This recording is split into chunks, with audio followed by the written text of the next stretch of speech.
संसद के इतिहास का ये काला दिन है। ये राहुल गांधी जो बोल रहे हैं वो बिल्कुल झूठ है। जो कुछ भी कानून के हिसाब से कार्रवाई करना है, एफआईआर लेके सब कुछ ऑप्शंस आर ओपन। एकदम शारीरिक प्रदर्शन करते हुए, धक्का मुक्की करते हुए आए, चीरते हुए भीड़ को, जबकि रास्ता था आने जाने का। यदि कांग्रेस को कोई चीज आपत्तिजनक लगी थी तो सदन के अंदर क्यों प्रतिक्रिया व्यक्त नहीं की? यहाँ भी उनको ब्लीडिंग हो रही थी, उनकी आंख के पास टांके लगाए गए हैं और अभी वो स्वास्थ्य लाभ ले रहे हैं। मुकेश राजपुरोहित जी भी यहाँ एडमिट है। घबराहट हो रही है, बीपी बढ़ा हुआ है और सारंगी जी को देख के भी मन पीड़ा से भर गया। संसद के इतिहास का ये काला दिन है। मर्यादाओं की धज्जियां उड़ा दी गई, लोकतंत्र को तार तार कर दिया गया, कलंकित कर दिया गया। राहुल गांधी और कांग्रेस ने जो गुंडागर्दी की है उसका कोई दूसरा उदाहरण नहीं मिलता। अब मुझे समझ में नहीं आता, राहुल गांधी ऐसी गुंडागर्दी करेंगे, धक्का मुक्की करेंगे, सांसदों को पीटा जाएगा। ऐसा आचरण आज तक भारत के संसदीय इतिहास में देखा नहीं गया। अगर महाराष्ट्र और हरियाणा में हार गए तो खींच संसद के अंदर क्यों उतार रहे हैं? सर, लेकिन राहुल गांधी की तरफ से कहा जा रहा है कि मैं अंदर जा रहा, संसद के अंदर खींच क्यों उतार रहे हैं? एक पाठशाला लगनी चाहिए ट्रेनिंग देने की राहुल गांधी और कांग्रेस के लोगों को कि लोकतंत्र में आचरण कैसा होता है, व्यवहार क्या होता है, मर्यादाएं क्या होती है। आज मन सचमुच में, मैं भी 6वीं बार सांसद हूं, मन बहुत व्यथित है, दुखी है। कैसी चोट लगी है सर? कितनी? अमित शाह जी के भाषण में जो पोल खोली कांग्रेस की, नेहरू जी हो, इंदिरा जी हो, कांग्रेस ने जो व्यवहार किया, भारत रत्न डॉक्टर बाबा साहब अंबेडकर जी के साथ, अब उसकी खींच इतनी कि गुंडागर्दी पर उतर जाएंगे। हम इस गुंडागर्दी की निंदा करते हैं। शिवराज जी, राहुल गांधी कह रहे हैं कि जब मैं सदन के अंदर जा रहा था उस दौरान बेसा धक्का मुक्की की गई। सारा सदन में जो सांसद वहां थे वो गवाह है किसने धक्का मुक्की की है और किसने गुंडागर्दी की है। कितनी लगी है? चोट लगी है, उनके ब्लीडिंग हो रही थी, उनके टाके लगाए गए हैं। अगला कदम सर बीजेपी सरकार क्या लेगी? सारे वैधानिक कदम उठाए जाएंगे। उन्होंने जबरन धक्का मार के अंदर घुसे, एक सांसद गिरे, 3-4 सांसद गिरे, उसमें षडंगी जी को भी धक्का हुई, राजपूत जी को भी धक्का हुई, दोनों बुरी तरफ गिरे और षडंगी जी लहूलुहान हुए, उनको चोट भी आई। लेकिन सर, राहुल गांधी कह रहे हैं, कांग्रेस के सांसद वीडियो जारी कर रहे हैं, कह रहे हैं कि हमारे साथ में धक्का मुक्की की गई, बदसलूकी की गई, इसीलिए हमारी षडंगी जी को चोट आई, स्टिच लगी। मुकेश राजपूत अभी बेचारा आईसीयू में भर्ती है। इसलिए तो जो कुछ भी कानूनी कार्रवाई करना है, एफआईआर लेके सब कुछ ऑप्शन ओपन है, वो करेंगे। इसके साथ ही साथ ये राहुल गांधी जो बोल रहे हैं वो बिल्कुल झूठ है। जब राहुल गांधी जी आया तब लोग उनको रास्ता छोड़ रहे थे, हर रोज ये खड़े होते। आज हमारा लोग भी उधर जमे हुए थे, जगह दे रहे थे, जगह देने के बावजूद भी ऐसे ऐसे मार के वो चले गए।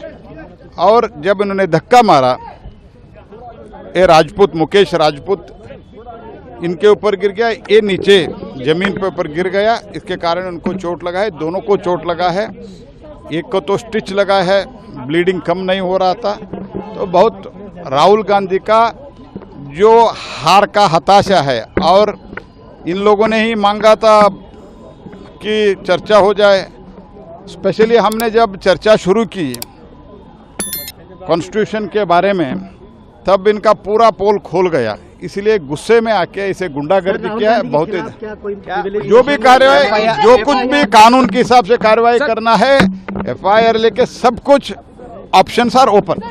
कांग्रेस लगातार समाज को भ्रमित करके जनता को भ्रमित करने की कोशिश करती है। 2024 में भी इन्होंने एक फेक इन्फॉर्मेशन फैलाया। आज वो फिर से बाबा साहब भीमराव अम्बेडकर का नाम लेकर के फेक इन्फॉर्मेशन फैला रहे हैं। हम सच्चाई बताने आए हैं। बाबा साहब को जीते जी मंत्रिमंडल से निकाला किसने? कांग्रेस पार्टी ने, जवाहरलाल नेहरू ने। बाबा साहब को उनका हक नहीं लेने दिया, चुनाव तक हरवाया कांग्रेस पार्टी ने। अभी पिछली भी यूपीए की जो सरकार थी, बाबा साहब का जहां जन्म हुआ, बाबा साहब का जहां शिक्षा हुआ, दीक्षा हुआ, जहां उन्होंने अंतिम सांस ली, उनको स्मारक बनाने का प्रस्ताव कांग्रेस ने रोके रखा 40 साल तक। नरेंद्र मोदी जी ने बनवाया। भाजपा ने अंबेडकर जी को दिया सम्मान। आज किसको नहीं पता है? और वही कांग्रेस आज जब साजिश करने चल रही है तो हमें ये बताना जरूरी है कि बाबा साहब अंबेडकर को जीते जी भी और उनके नहीं रहने के बाद भी जो अपमान किया है, हम उसकी जानकारी गली गली घर घर जाकर के देंगे और कांग्रेस की इस नीयत का पर्दाफाश करेंगे। हमारे प्रताप चंद्र सारंगी और मुकेश राजपूत, एक उड़ीसा से एक उत्तर प्रदेश से, दोनों सांसदों को गंभीर चोटें लगी है। बाकी कुछ और भी जिनको धक्कामुक्की हुई है, ऐसे 4-5 सांसद हैं जिन्होंने अलग अलग आकर के शिकायत दर्ज कराई है। देखिए, ये जो मकर द्वार है, ये लोकसभा और राज्यसभा के सांसदों के आने जाने का एक स्थान है। ये जब से सत्र चला तब से वो आंदोलन कर रहे हैं, प्ले कार्ड लेकर के भी आ रहे हैं, नारे लगा रहे हैं, सांसदों को आने से रोक रहे हैं। तो आज पहली बार एनडीए और बीजेपी और एनडीए के साथियों ने आज यहाँ प्रदर्शन किया, तो उनको लगा कि ये तो हमारी जागीर है। ऐसा थोड़ी होता है। सभी सांसदों को, अगर तुम कर रहे हो तो प्रदर्शन, वैसे वो प्रदर्शन की जगह नहीं है, लेकिन तुम कर रहे हो तो फिर हमारे भी सांसदों ने आज वहां किया। तो वो तो जैसे देखें कि भी एकदम शारीरिक प्रदर्शन करते हुए, धक्का मुक्की करते हुए आए, चीरते हुए भीड़ को, जबकि रास्ता था आने जाने का। तो उनको ऐसा शारीरिक प्रदर्शन नहीं करना चाहिए ना। वो एलओपी है, जिम्मेदारी भी समझे। और फिर जब लग गई, प्रताप चंद्र सारंगी जी और निशिकांत दुबे जी ने कहा भी इनके लग गई चोट आ गई, आप ऐसे कैसे कर सकते हो? तो उनको देखने भी नहीं गए, मानवता भी नहीं है। तो ऐसा कोई मकरदार उनकी जागीर है क्या? राहुल गांधी कह रहे हमने कोई धक्का मुक्की नहीं की है ना, वो तो वीडियो आ गया ना सबके सामने, की है धक्का मुक्की उन्होंने। और वो कह रहे कि बीजेपी के लोग आरएसएस का डंडा लेके आए थे। नहीं, वो तो क्या है कि जैसे देखिए, लोकसभा और राज्यसभा में जो बहस हुई, उसमें कांग्रेस की पोल खुल गई कि बाबा साहब का अपमान किया कांग्रेस ने। तो उसको, इशू को डाइवर्ट करने के लिए सारे ये जो 10 मिनट का अमित शाह जी का वीडियो, 10 सेकंड का अमित शाह जी का वीडियो दिखा करके सारा नाटक कर रहे हैं। ये तो बोल तो कांग्रेस ने बाबा साहब के साथ व्यवहार कैसा किया, बोल तो वही रहे थे ना अमित शाह जी। पहले क्या बोल रहे थे उस वीडियो से, बाद में क्या बोले, ये नहीं देखोगे, टोटलिटी में नहीं देखोगे उसको, विषय को। तो ये क्या है कि ये भ्रम फैलाने का प्रयास अभी से नहीं कर रहे हैं बाबा साहब को लेकर के, ये 1952 से कर रहे हैं। बाबा साहब ने जो पहला चुनाव लड़ा, उसमें बाबा साहब को जानबूझ करके हरवाया उन्होंने कहा 2 वोट देंगे तो बाबा साहब जीतेंगे। तो बाबा साहब हारे 14,000 समथिंग वोटों से, और बाबा साहब को जो वोट पड़े वो खारिज हो गए, वो 74,333 वोट थे।